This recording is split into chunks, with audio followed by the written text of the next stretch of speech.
साहिल जी मथुरा से। महाराज जी राधे राधे, आपके चरणों में कोटि कोटि प्रणाम। महाराज जी, हमारी ये आदत है कि हम अपने आप को दूसरों से बहुत कंपेयर करते हैं, जिसके कारण हमें ही दुख मिलता है। महाराज जी, हाँ, इसमें हमें इसमें तो कैसे? बहुत खतरनाक है, बहुत परेशानी। अगर छोटा समझ में आए तो अभिमान आ जाएगा, बड़ा समझ में आए तो ईर्ष्या हो जाएगी, दोनों में हानि है। ये नहीं करना चाहिए। अगर अपने से श्रेष्ठ निकला तो ईर्ष्या हो जाएगी, जलन हो जाएगी, और अपने से लघु निकला तो अब अभिमान हो जाएगा, दोनों में हानि है। तो ऐसा नहीं करना चाहिए। अपने को देखना है। तेरे भावे जो करे भलो बुरो संसार, नारायण तू बैठ के अपनो भवन गुहार। अपने हृदय को शीतल करना है, अपने हृदय को निर्विकार करना है, अपने हृदय को महान बनाना है। उसे किसी से कंपेयर नहीं करना। सब में भगवान है ये भावना करके सबको छोड़ दिया और अपने को सुधारना है। साधक एक मैं हूँ, संपूर्ण संसार भगवान का स्वरूप है, ऐसा मानने वाला बहुत जल्दी भगवत प्राप्ति कर लेता है, बहुत जल्दी उन्नतिशील हो जाता है। समझ पा रहे आप? हाँ, ऐसे तो फिर इसमें हानि हो जाएगी।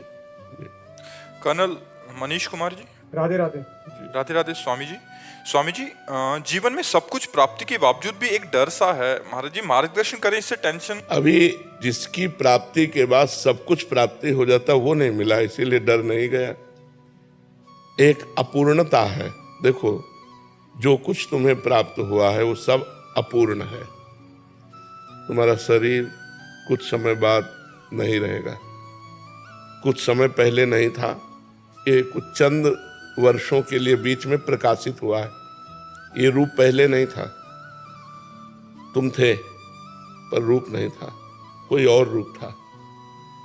अभी तुम इसमें अपनापन मान करके इनके भोगों को सब कुछ प्राप्त मान रहे हो। जैसे आपके पास रुपया है, पद है, नाना प्रकार की भोग सामग्री है, जो अनुकूलता चाहिए वो है, लेकिन क्या ये स्थायी है? क्या पत्नी, पुत्र, परिवार, बैंक बैलेंस, पद, प्रतिष्ठा ये स्थायी है? नहीं, ये अस्थायी है, नाशवान है। जहां आपका शरीर छूटा तो आपको अगले जन्म जहां जाओगे तो ये बैंक बैलेंस काम नहीं आएगा, ये पत्नी पहचानेगी नहीं, ये पुत्र आपको प्यार नहीं करेगा, ये शरीर आपका भस्म हो जाएगा। यार, तो अपने पास मिला क्या? कुछ नहीं मिला। जिसे आप कह रहे हो सब कुछ मिलने पर भी एक अपूर्णता है, वो परमात्मा प्राप्ति की है। क्योंकि सब कुछ जो मिला वो कुछ है ही नहीं। यहां से हम जब जाएंगे तो हमारे पास कुछ नहीं होगा। यार, हम क्यों इतना इस पर आसक्त हो जो हमारे साथ नहीं जाएगा? मूर्ख आदमी वर्तमान में सुखी रहता है, और जो विवेकी होता है वो भविष्य के सुख को सोचता है कि आज तो हम 4 रोटी खा रहे हैं, लेकिन कल क्या होगा?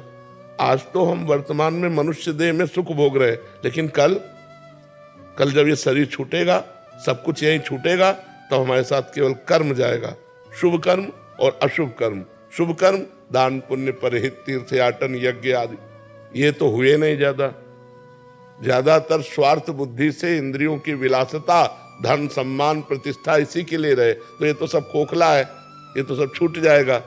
तो इसीलिए अंतर का ज्ञान आपको कहीं ना कहीं जो है वो आपको अपूर्णता का बोध देता है कि अभी तुम खाली हो। वो नहीं मिला जिसके मिलने के बाद कुछ चाह नहीं होती, जिसके मिलने के बाद जीव पूर्ण हो जाता है, निर्भय हो जाता है, निश्चिंत हो जाता है, निःशोक हो जाता है, वो है परमात्मा प्राप्ति। तो नाम जप कीजिए। कलिकाल में भगवत प्राप्ति का सहज सरल सुगम सिद्ध उपाय भगवान नाम जप।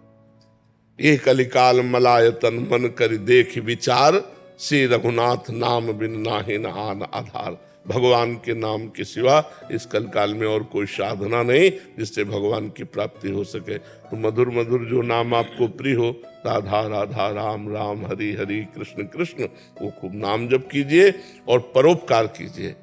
और गंदा भोजन मत कीजिए, गंदा व्यवहार मत कीजिए किसी से, तो अभी आप निर्मल होते चले जाएंगे। और जहाँ मल रहित हुए तो निर्मल मन जन सो मोहि पावा, वो भगवान को प्राप्त। और जहाँ भगवान का अनुभव हुआ तो आप पूर्णता हो जाए। देखो, शरीर नाशवान है, आज नहीं तो कल ये मरेगा। प्रतिपल मर रहा है पर दिखाई नहीं दे रहा। जैसे नदी के किनारे जाओ तो जो दृष्टि पड़ी पानी की वो कहाँ निकल गया, पर हम कहते हैं वही पानी जो मैंने देखा, लेकिन सही बात नहीं है। जो पानी आपने पहली दृष्टि में देखा वो तो कहाँ प्रवाह में चला गया। ऐसे जीवन का प्रवाह है, जैसे नदी का प्रवाह है ऐसे जीवन का प्रवाह है। प्रतिपल मेरा जीवन मृत्यु की तरफ जा रहा है, प्रतिपल। अब कौन सा सेकंड कौन सा मिनट मृत्यु का है पता नहीं, और हम लगे हैं जो ले नहीं जा पा रहे वो समेटने में। हम लगे हैं जो यहां से ले नहीं जाएंगे उसके समेटने में, और जो ले जाने को है उसकी तरफ से बेपरवाह है। इसलिए हमारा मन कहीं ना कहीं अपूर्ण है, उसको पूर्णता परमात्मा से मिलेगी। इसलिए खूब नाम जप कीजिए। अखिलेश जी महाराज जी, आपके चरणों में कोटि कोटि प्रणाम। गुरुदेव भगवान, आप कई बार कहते हैं कि भगवान के मार्ग पर चलने वाला यदि झूठा भी चलने का दिखावा करता है तो भगवान उसे एक दिन सच्चा बना लेते हैं और अपनी भक्ति देते हैं। झूठा खेले साचा होए। तो महाराज जी, हम में भी अभी तो झूठ और ढोंगी है, और सच्ची भक्ति कब आएगी महाराज जी? कब से प्रतीक्षा कर रहे हैं? ये आने लगा ना कि मैं झूठ हूं, मुझे सच्ची भक्ति चाहिए। ये उसका सीढ़ी है, ये उसी का सोपान है। आप जैसे कर रहे हो ऐसे करते रहो। जैसे हम बोल रहे हैं राम राम राम राम, हम झूठे से बोल रहे हैं, हमें कोई भगवान से प्रेम नहीं, लेकिन राम नाम तो सत्य है ना, भगवान का नाम तो सत्य है ना। देखो, हम तुम्हें झूठे की परिणाम की बात दिखाएं। काल ने नाम का राक्षस रावण की प्रेरणा से हनुमान जी को भ्रमित करने के लिए साधु रूप धारण किया, और राम राम राम राम। ना वो भगत है, ना वो उसके अंदर कोई सद्भावना है, वो केवल रावण की प्रेरणा से हनुमान जी को समय काटने के लिए वो भ्रमित करना चाहता। परिणाम क्या हुआ? हम केवल परिणाम बताते हैं।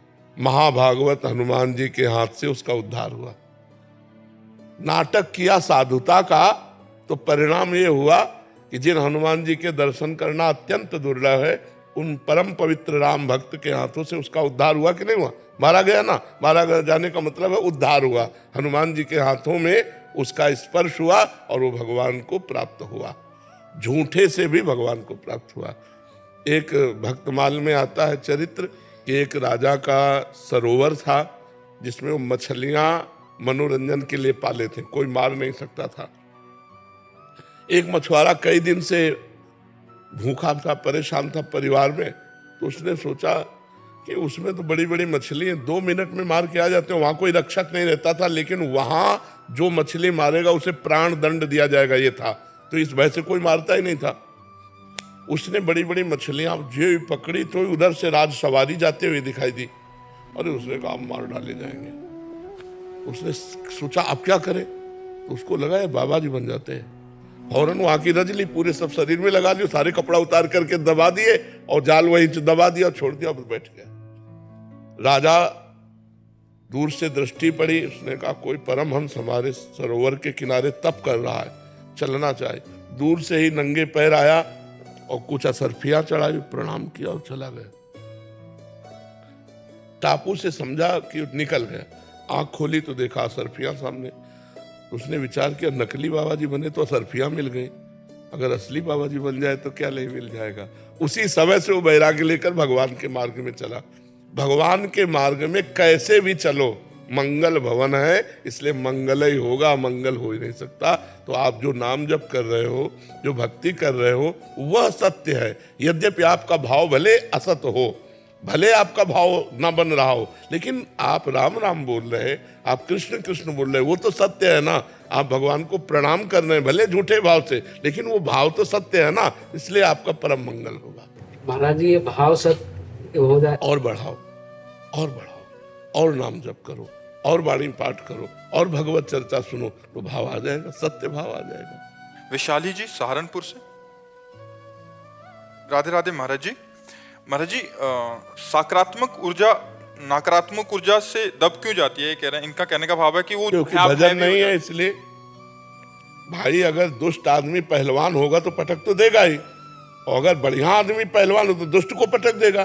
तो 2 प्रकार की बुद्धि है हमारे अंदर, एक है कुमति, एक है सुमति। सुमति बनती है भजन से, अध्यात्म से, शास्त्र श्रवण से, धर्म से चलने से। वो चल नहीं रहे तो कुमति जो है वो तो बलवान पटकी देगी। नकारात्मक सोच कुमति है, सकारात्मक सोच सुमति है। तो जिसको घी पिलाओगे वही पटकेगा। मान लो 2 पट्टे हो, एक दुष्ट हो एक सही हो, तो घी जिसको पिलाओगे वही पटकेगा। और जो कमजोर पड़ जाएगा तो पटक में आ ही जाएगा। तो हमने घी पिलाया कुमति को, जो जो कुमति ने कहा वो हम करते गए, तो उसकी नकारात्मक सोच पक्की हो गई और सुमति कमजोर हो गई तो उसने पटक दिया। अब नकारात्मक सोच विजय को तो प्राप्त होगी क्योंकि हमने सपोर्ट किया है, किसी और के द्वारा सपोर्ट नहीं है। दोनों बात बराबर करके भगवान ने तुम्हें दे दी। अब तुम बढ़ा किसको रहे हो ये तुम देखो, अच्छी बुद्धि बढ़ा रहे हो या बुरी बुद्धि।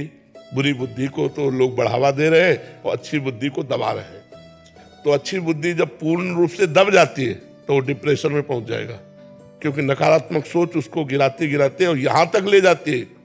वही लिखा कि ऐसे भी हो जाता कि मानव देह त्याग करने के बारे में सोच ले। हाँ देखो बताया ना आपको, वो लिखा वहां है, वहां आपको इसलिए बता रहे कि उसका परिणाम ये है।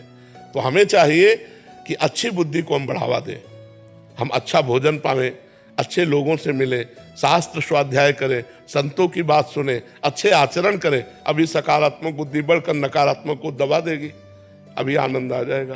देखो कितना भी कष्ट हो, अगर सकारात्मक सोच है तो आप कष्ट को झेल जाएंगे, और कितना भी सुखी हो सब बढ़िया है, लेकिन नकारात्मक सोच है तो आप डूबोगे, आप दुखी होगे। ये बात है।